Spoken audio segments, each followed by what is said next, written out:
Les journalistes se lèvent, les deux présidents sont en train d'arriver. Les voici, Vladimir Poutine sur la gauche, Donald Trump sur la droite. On va évidemment les écouter.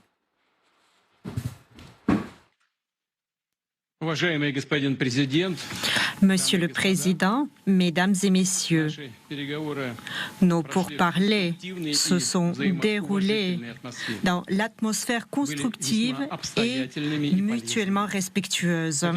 Nous avons abordé beaucoup de questions riches de sens et de détails et je remercie une fois de plus mon collègue américain de nous avoir invités en Alaska. C'est tout à fait logique de nous rencontrer ici. L'océan nous sépare, mais nous sommes les voisins très proches en réalité.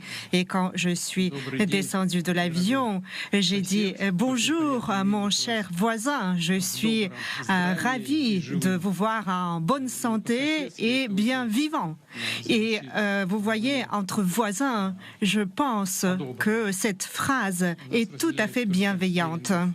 Nous n'avons que le détroit de Bering qui nous sépare et il n'y a que 2 îles et entre l'île américaine et l'île russe, 4 kilomètres seulement, donc les voisins les plus proches.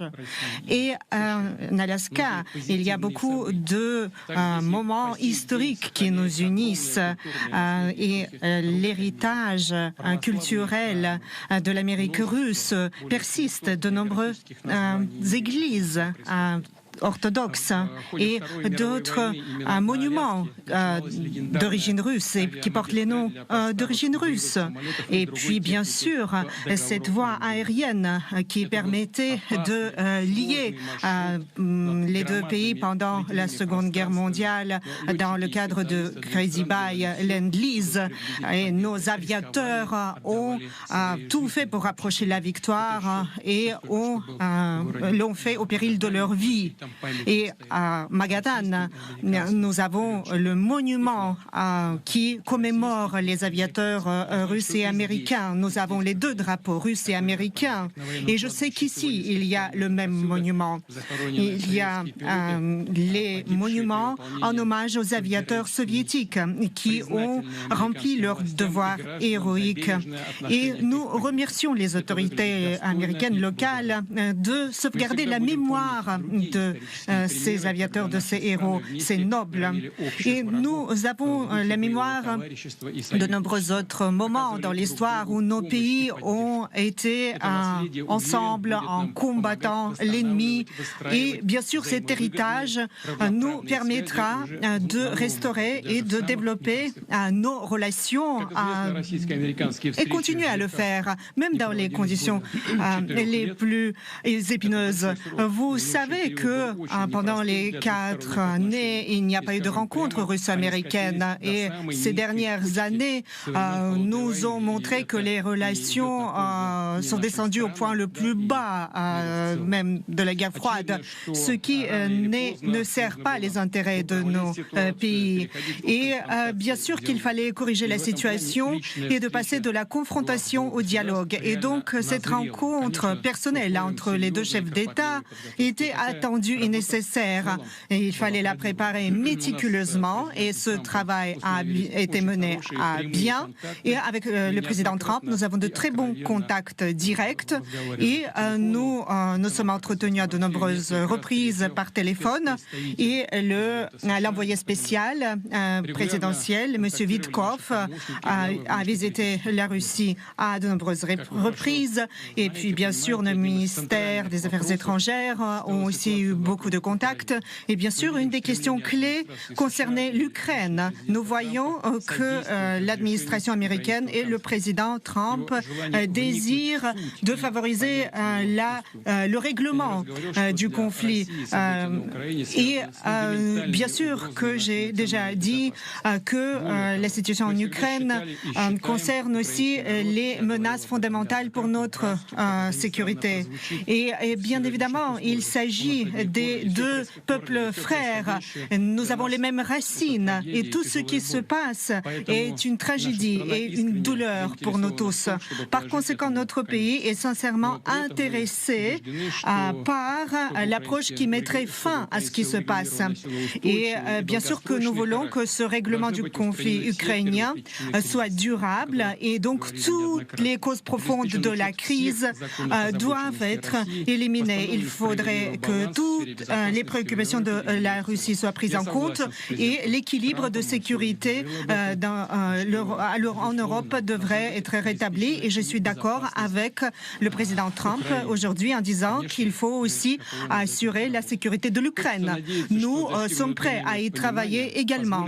Et j'espère que cette meilleure entente que nous avons établie permettra d'ouvrir la voie vers la paix en Ukraine. Et nous nous attendons à ce qu'à Kiev et dans d'autres capitales en Europe, cette approche soit perçue comme sincère et qu'il n'y ait pas de manipulation derrière les coulisses, en coulisses comme on dit, pour saboter ce progrès qui commence à se présenter. Et bien sûr, nos échanges bilatéraux, même si c'est symbolique, augmentent, plus 20%. Nous avons de nombreuses autres possibilités de développement et notre partenariat en investissement, en économie est très prometteur dans le commerce, technologie, nouvelles technologies, l'espace, aussi coopération en Arctique et rétablissement des contacts internationaux, et notamment avec l'extrême-orient russe et la côte occidentale américaine. Eh bien, c'est très important de rétablir cette coopération et bien, je voulais aussi souligner cette ligne de changement de date qui est entre la Russie et les États-Unis. Et donc, il est possible de passer du passé vers l'avenir, de la journée d'hier vers la journée de demain. Et j'espère que nous arriverons à franchir ce pas ensemble. Et c'est très important de viser le bon résultat. Et nous voyons que le président des États-Unis a une très bonne vision de ce qu'il veut atteindre, comment favoriser le développement de son pays et prendre en compte les intérêts nationaux. Donc, j'espère qu'aujourd'hui, nous donnons ce nouvel élan, non seulement au règlement du conflit ukrainien, mais aussi au rétablissement des bonnes relations entre la Russie et les États-Unis. Et en 2022, je me rappelle, lors de mon dernier contact avec l'administration américaine précédente, j'essayais de convaincre mon homologue américain à l'époque en lui disant qu'il ne fallait pas arriver à une situation qui pourrait mener à des conséquences aussi graves que les combats, que les hostilités. Et je disais qu'il s'agissait d'une erreur grave. Et là, le président Trump dit que si il était président à l'époque, la guerre n'aurait pas été commencée. Et moi, je pense qu'il a raison. C'est exactement le cas. Et ça aurait été le cas. Et nous avons maintenant de très bonnes relations de confiance avec le président Trump. Et j'ai toutes les raisons de croire qu'en avançant sur ce chemin, nous allons arriver, et le plus tôt sera le mieux, au règlement du conflit en Ukraine. Merci. Merci, Monsieur le Président. Je pense que nous avons eu une réunion extrêmement fructueuse. Nous sommes convenus de nombreux points. J'en citerai quelques-unes. Il y a des grands sujets sur lesquels nous n'avons pas encore résolu les questions, mais nous avons bien progressé. Il n'y a pas d'accord tant qu'il n'y a pas d'accord. Je m'entraînerai avec l'OTAN dans quelques temps. J'appellerai les personnes importantes, le président Zelensky, je l'informerai de la réunion d'aujourd'hui, et il leur reviendra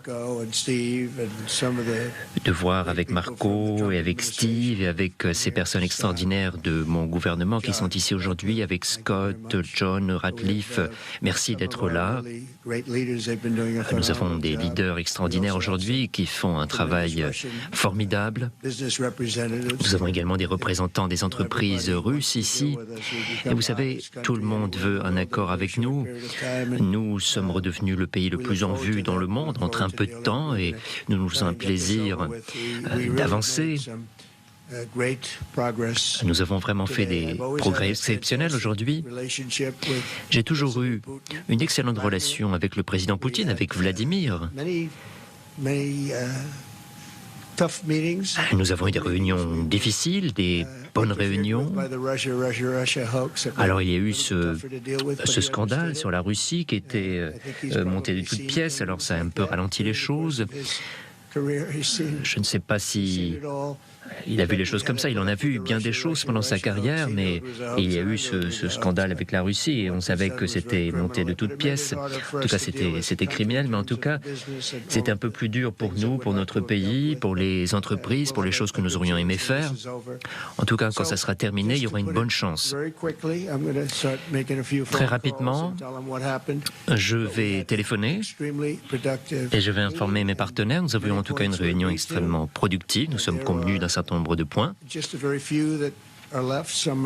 Il reste encore quelques éléments à régler. Une et non des moindres, là où nous n'avons pas encore d'accord, mais les choses augurent bien. Je tiens à remercier le président Poutine et toutes ses équipes. Il y a certains visages que je connais, d'autres pas encore. Il y a des visages que je vois bien souvent dans les médias. Vous êtes presque si célèbre que votre patron, messieurs, et en particulier vous, ici, monsieur Devant. En tout cas, on a eu de très bonnes réunions au cours des années, des réunions fructueuses, et j'espère que ce sera le cas à l'avenir. En tout cas, cette réunion était tout à fait fructueuse aujourd'hui. Nous allons empêcher des milliers et des milliers de personnes d'être tuées chaque semaine et le président Poutine le veut autant que moi. Donc à nouveau, Monsieur le Président, je tiens à vous remercier. Nous allons échanger très rapidement et nous allons nous revoir très bientôt. Merci beaucoup, Vladimir. Et la prochaine fois, à Moscou. Ça, c'est une question très intéressante. Je pense que cela pourrait être possible. Merci beaucoup. Merci à vous tous. Thank you so much.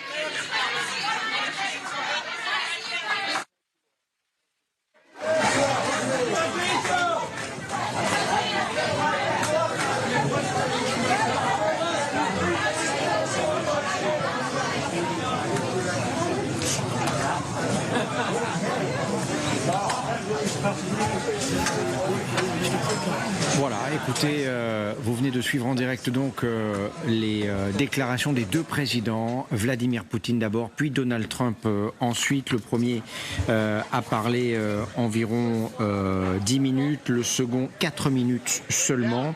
Le premier, vous l'avez vu aux côtés de Donald Trump, quand le président des États-Unis s'est exprimé, c'était un plan serré sur lui. Les deux ont parlé de réunion fructueuse, mais aucun accord n'a été, semble-t-il, conclu ce soir. Les deux hommes ont, semble-t-il, se sont mis d'accord sur le fait de se revoir. Si accord il y a, c'est celui-là, assez rapidement. Peut-être à Moscou, ce sera à débattre. C'est ce qu'a laissé entendre Donald Trump.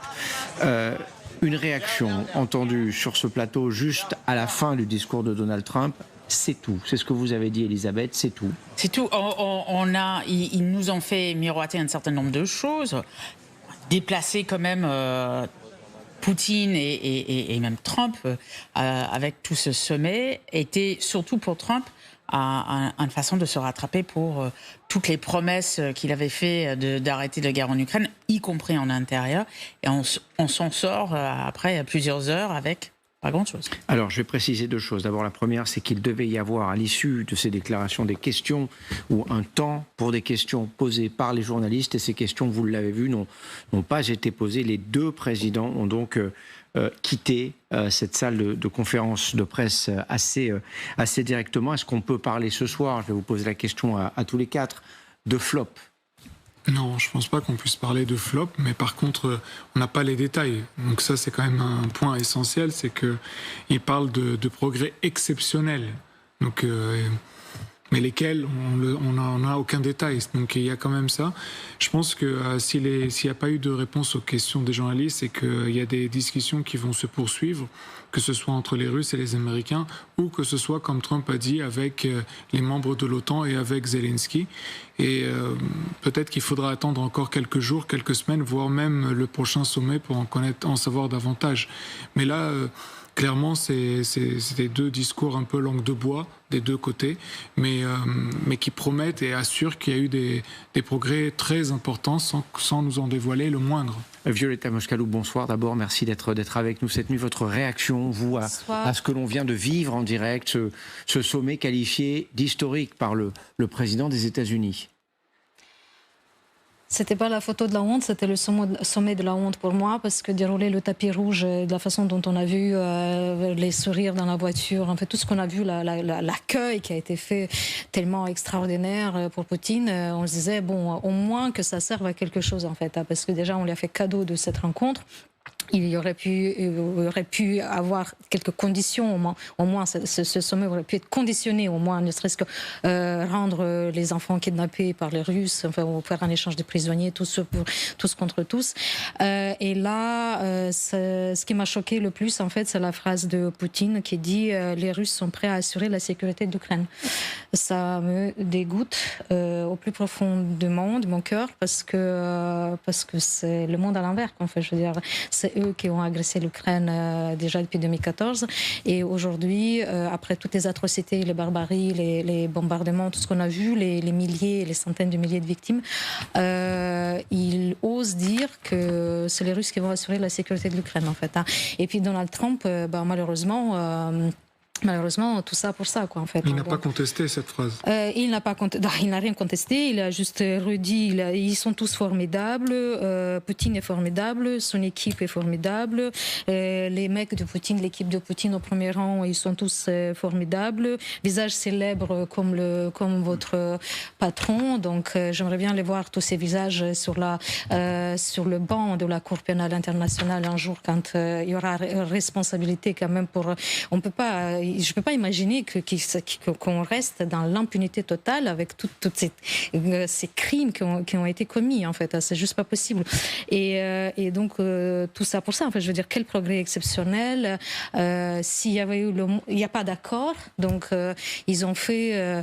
le monde entier a suivi pendant une semaine avec autant d'inquiétude et tout, pour aboutir à rien du tout. Et en plus, le pire, j'arrête là, ils disent la prochaine rencontre à Moscou à confirmer par même. Donc ça veut dire si prochaine rencontre à Moscou, c'est Zelensky, jamais de la vie il y sera.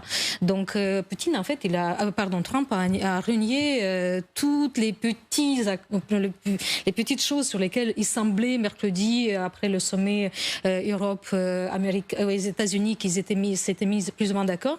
C'est balayé d'un revers de main. En fait. Violeta Moscalou dit c'est le sommet de la honte. Juste un chiffre, 4. C'est le nombre de minutes que Trump a parlé. Quand on connaît... Passe à 12 minutes de Poutine, c'est ça ? Voilà. Quand on connaît Trump, l'amour des mots que peut avoir Donald Trump quand il est satisfait d'un accord. Souvenez-vous de l'accord conclu avec l'Union européenne sur les tarifs douaniers. Qu'est-ce que cela nous dit de ce qui s'est passé pendant 2h30 entre ces deux délégations? Mais il y a aussi l'interview que vous avez annoncée à la Fox News. Oui, alors cette interview, elle doit être, normalement, elle est prévue dans l'avion du retour vers Washington. Donc on verra, évidemment, dès qu'on l'a, on vous diffusera des extraits et on en parlera. Mais pour l'instant, 4 minutes, c'est le temps de parole de Donald Trump à l'issue de cette réunion de plus de 2h30. Vous savez, il y a une phrase que moi j'ai dite hier dans 2 interviews. S'il ne se passe rien, c'est bon pour nous. Mais là, il s'est passé quand même autre chose. Ça veut dire que la phrase clé qu'il faut retenir du discours de Poutine, c'est que toutes les demandes de la Russie vont être poursuivies. Ça veut dire que Poutine n'a renoncé à rien du tout. à rien du tout. Et bon, il a enveloppé bien évidemment ça dans un discours soporifique. On a failli s'endormir tous. Je crois que la moitié de nos téléspectateurs malheureusement nous ont quittés parce que c'est une catastrophe ce discours. Et à la fin, il a juste passé la pommade à Trump. Oui, Non, ils sont restés parce que vous êtes là, les téléspectateurs. Oui. J'en suis persuadé. Oui, et donc il a passé la pommade à Trump en disant, bien évidemment, pour lui faire plaisir, que si vous étiez là en 2022, cette guerre n'aurait pas eu lieu. Alors ça, c'est extraordinaire parce qu'il a repris le narratif de Donald Trump qui dit, voilà, c'est la guerre de Biden, c'est pas ma guerre, etc., etc. Ça, c'est un truc. Il sait qu'il a préparé ses fiches. En revanche, Trump, bon, il a été déçu, mais il l'a pas dit. Il ne l'a pas dit, je suis déçu, j'ai été déçu par Poutine. Et ça, pour moi, en fait, il n'a rien dit. Il a dit qu'aucun accord n'a été conclu, mais il n'a pas dit que c'était pas la peine de se rencontrer parce que Poutine m'a baladé. Il n'a rien dit sur l'accord par Poutine de ne pas bombarder l'Ukraine. Et donc, c'est quand même une petite catastrophe. Et en même temps, tous les bons experts cette semaine disaient faut pas attendre grand-chose en fait de ce sommet. Ça veut dire que vous vous souvenez qui c'est qui a dit c'est le même Poutine qui a disait dit voilà, ceux qui sont déçus, c'est ceux qui ont trop d'expectations, trop d'attentes plutôt. Voilà, expectations. Et donc comme à mon avis c'est les gens qui espéraient que le 15 août, la fête de l'Assomption, il se passe un miracle. Et en fait le miracle n'a pas eu lieu. Il n'y a pas eu de miracle ce soir, ça c'est sûr. Donc je rappelle les temps de parole. Alors c'est bien 8 minutes pour Poutine et 4 pour Trump, avec effectivement cette phrase ou ces deux idées dans la même phrase. Donald Trump réussit à dire cette réunion a été extrêmement fructueuse et il n'y a pas d'accord. Alors qu'il avait dit avant d'arriver à ce sommet, voilà, pour que ce sommet soit un succès. Mais qu'il y a eu des progrès exceptionnels. Oui. Il a dit ça. Il a parlé de progrès exceptionnels, d'excellentes relations depuis toujours avec Poutine. D'une entente. Ça, on a compris qu'ils avaient des bonnes relations. D'une entente sur beaucoup de points. Il a annoncé qu'il y avait une entente sur beaucoup de points sans nous préciser lesquels. Voilà. Mais surtout que c'était pas que Ukraine qui était à l'ordre du jour très clairement. Donc ils peuvent être d'accord sur des accords commerciaux sans avoir bougé même un petit peu sur l'Ukraine. On a vu beaucoup de temps de parole de Donald Trump où il est beaucoup plus expansif, où il parle beaucoup plus, où il est plus ouvert aussi, à la fois dans son langage corporel et dans son visage. Là, il dit pas grand-chose et il dit rien. Regardez son visage. Voilà, mais c'est ça. Mais je suis même pas sûre que c'est du langue de bois. C'est très difficile. La question, par contre, des journalistes, c'est simple. Au début, et ils en parlent beaucoup dans les médias américains, mais au début, quand il y a 2 journalistes qui demandent à Poutine vous allez continuer de tuer des gens, les Russes auraient demandé a priori de ne pas avoir de questions. Et donc, les journalistes sont venus pour rien parce qu'il n'y aura pas de questions. Enfin, il n'y a pas de questions parce que ça gêne aussi les... Un autre élément. Je vous propose d'écouter Donald Trump et la façon dont il raconte cette rencontre qui dit aussi, 1, son échec et 2, probablement sa déception. Écoutez. Je pense que nous avons une réunion extrêmement fructueuse. Nous sommes convenus de nombre de points. J'en citerai quelques-unes. Il y a des grands sujets sur lesquels nous n'avons pas encore résolu les questions, mais nous avons bien progressé. Il n'y a pas d'accord tant qu'il n'y a pas d'accord.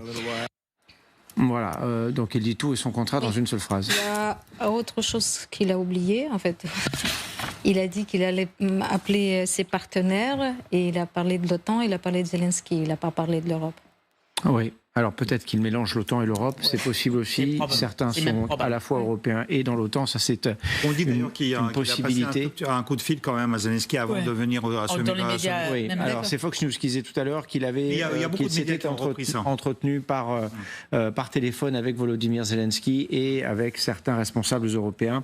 On n'a pas le détail évidemment des personnes avec qui le président des États-Unis se serait entretenu après cette rencontre. On verra ce qu'il dit évidemment dans cette interview qu'il a décidé d'accorder à Fox News pendant son vol retour, parce que nous sommes toujours en direct. On va essayer de comprendre ce qui s'est passé ce soir, quelles conséquences tout cela peut avoir sur la guerre en Ukraine, mais aussi sur le rôle que les Européens vont devoir ou pouvoir jouer dans les semaines à venir. Sergei Girnov. Parce que pour vous, il n'y aura plus de suite. Il n'y aura plus de pourparlers avec Belousov, avec le ministre Solonov, tout ce qui était prévu après. Pour vous, c'est terminé? C'est terminé. La fête est finie pour les Européens, ça c'est certain, parce qu'il n'y a plus de processus de paix, mais d'obtention de cessez-le-feu, ce qui était annoncé avant cette conférence. Ouais. Et c'est pour ça que je vous posais la question tout à l'heure. Une fois que ces déclarations étaient terminées, est-ce que ce sommet, cette rencontre est un flop? On parlait de succès pour Poutine, certainement, mais à part Poutine, Trump n'a obtenu... ça, on verra dans les prochains jours. Il faut attendre un peu, à mon sens. Et d'ailleurs, il y a quelque chose d'intéressant, c'est qu'avant ce sommet, il y a eu l'invitation faite par Loukachenko à Trump pour qu'il vienne en Biélorussie, invitation que Trump a plutôt acceptée. Et donc, là aussi, on ne sait pas qu'est-ce qui risque de se passer à Minsk. Donc il y a des choses, ça ne veut pas dire que ce qu'on n'a pas vu ce soir, c'est qu'il ne s'est rien passé et que c'est mort et qu'il n'y aura plus rien. Il faut patienter, on est en diplomatie, il y a des diplomates qui se parlent, il faut du temps parfois. Il faut quand même qu'on se donne un peu de temps. Les prochains jours vont nous montrer... davantage ce qui s'est vraiment passé et peut-être même l'interview que vous avez annoncée sur Fox, peut-être que Trump sera beaucoup plus ouvert que les 4 minutes qu'il a fait là lors de son discours. Déjà, il devra répondre à des questions, ça devrait pouvoir on a remarqué la retenue quand même de Donald Trump. C'est pas la retenue, en fait, il faisait la gueule. Il faisait la gueule, voilà. Oui. Mais il n'a pas voulu renverser la baraque, en fait. Aucun sourire. Il n'a pas voulu casser tout de suite. Il a peut-être pris un peu de temps pour réfléchir encore, mais effectivement, à voir si ça change dans les 24 heures. Sauf erreur de ma part, donc les questions, il n'y en a pas eu du côté des journalistes, alors que c'était prévu, et sauf erreur de ma part, il n'y a pas eu de poignée de bain entre les deux hommes au moment où ils ont quitté l'estrade. Là, à la fin, non. On va essayer de regarder les images pour voir si c'est le cas ou pas. Mais enfin, ça nous dit quand même quelque chose qui était assez incroyable aussi. Ce sont les déclarations, les mots utilisés par Poutine. Il parle des peuples russes et ukrainiens comme des frères ayant les mêmes racines. Il parle au sujet de cette guerre de tragédie et de douleur pour nous tous. Il dit toutes les préoccupations de la Russie doivent être prises en compte, mais nous voulons un règlement durable. Nous sommes prêts à travailler à la sécurité de l'Ukraine. C'est blablabla, c'est la langue de bois. C'est-à-dire que c'est quand même... Mais il a dit aussi, de nouveau, toutes les causes profondes doivent être éliminées. Voilà. Oui. Donc voilà. Il lâche rien. Il refuse un accord. Et puis, vous savez, parce qu'il l'a répété. Et puis il a cette phrase magnifique. Il espère qu'il n'y aura aucune manipulation pour saboter le projet, son projet de paix. Par les Européens. Oui. Bah oui. Bien évidemment, déjà cette rencontre, ils l'ont fixée à l'Alaska pour être le plus loin possible de l'Europe et de l'Ukraine. Ça, c'est dès le début. On le sait très très bien que ça a été conçu comme ça. Ça a été conçu par les Russes. On le sait déjà que c'était la proposition russe que, en fait, ils l'ont vendu à Witkoff. Witkoff l'a vendu à Trump. Et bien évidemment, ils ont saupoudré tout ça. Ils l'ont mis. Ça va être quelque chose d'extraordinaire. Mais la Maison Blanche, maintenant, vous voyez cette poignée de main. Ça va arriver. Avant d'arriver à cette poignée de main, la Maison Blanche a reposté en fait cette séquence en enlevant les applaudissements que Trump a fait pour applaudir Poutine à 3 reprises. Donc ça veut dire que déjà dans cela, ils enlèvent déjà tout le positif, en fait, l'attente de ce positif. Oui, et quand on voit le visage de Donald Trump à l'issue de cette rencontre et celui du même président... C'est pas un visage, il faisait la gueule, c'est franchement... Oui, voilà, c'est ce qu'on vous dit. Ouais. On a eu vos réactions, on va essayer de voir ce que la presse américaine a pensé de tout cela avec vous, Hélène Bonnet. Quelles sont les premières réactions sur place aux États-Unis ?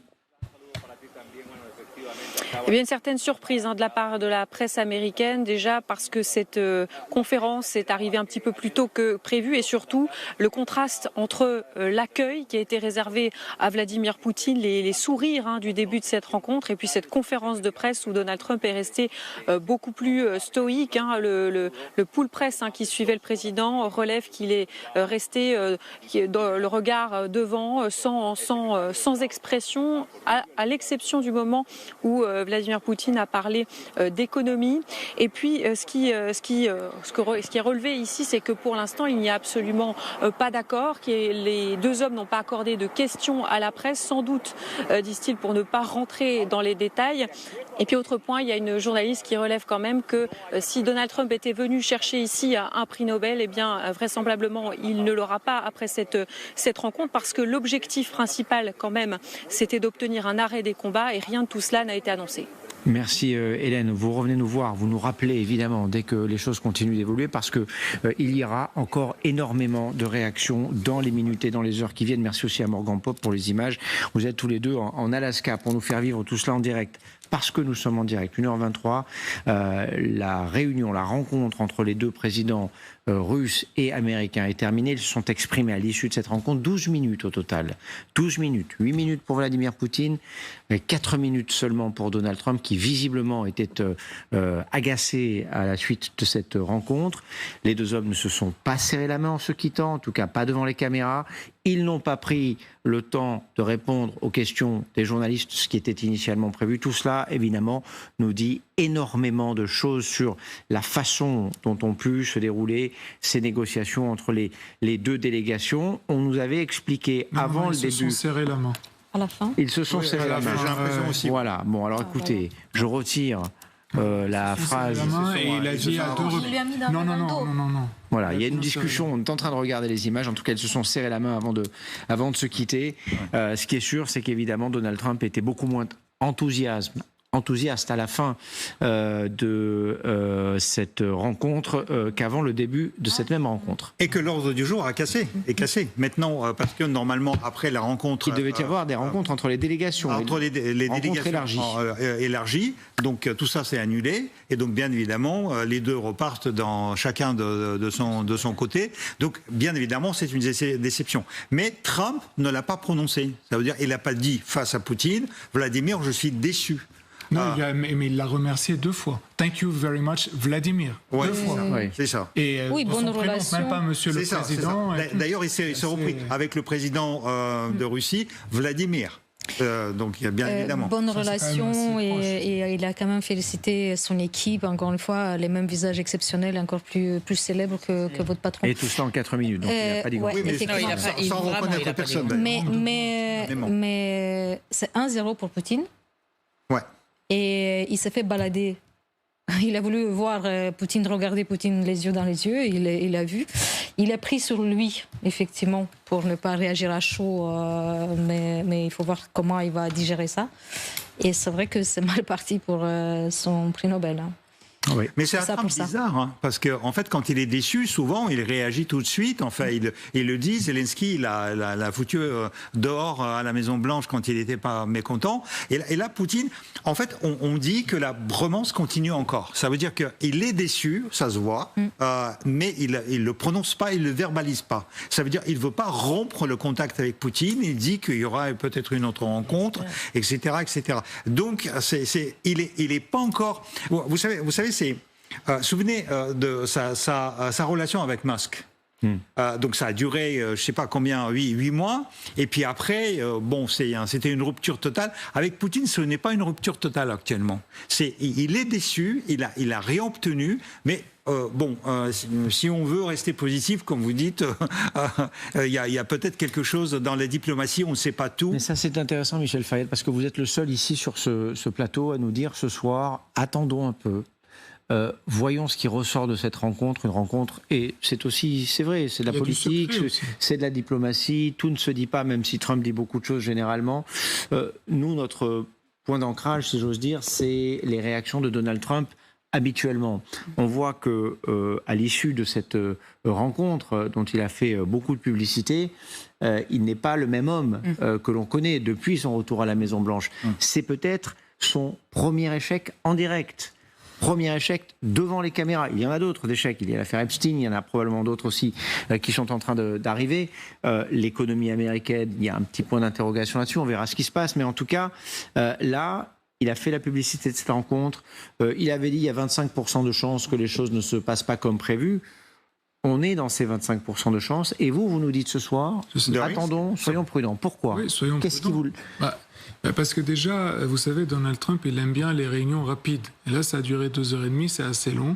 Il aime bien les papiers pas très longs. Lors du sommet de l'OTAN, il avait demandé une page recto et surtout pas de page recto verso, comme communiqué final de l'OTAN. Donc il y a quand même des éléments. Là, il a passé 2h30, 2h45 à parler avec une délégation russe. Sûrement, il y avait aussi des périodes où il y avait de la traduction et donc il y avait aussi une fatigue qui a dû s'installer. Il y a différentes choses et il y a du secret surtout. Parce que, Je veux dire, c'est pas la première fois qu'il y a une négociation diplomatique au sommet, surtout entre les Russes et les Américains. Si on regarde toute la période de la guerre froide, il y avait très peu qui sortaient en réalité. Quand on commence maintenant à lire les documents déclassifiés, par exemple, il y a la bibliothèque de Ronald Reagan qui est publique sur Internet dorénavant. Vous voyez que il y a des choses, plein de choses qu'on ne savait pas et qui étaient dites et qui étaient préparées. Comment ? C'est un iceberg. On ne voit que... Absolument. Donc moi, je me garderais vraiment bien de juste d'analyser en raison du visage de Donald Trump. Moi, je demande à voir l'interview avec Fox et surtout les prochains jours, ce qui va se passer.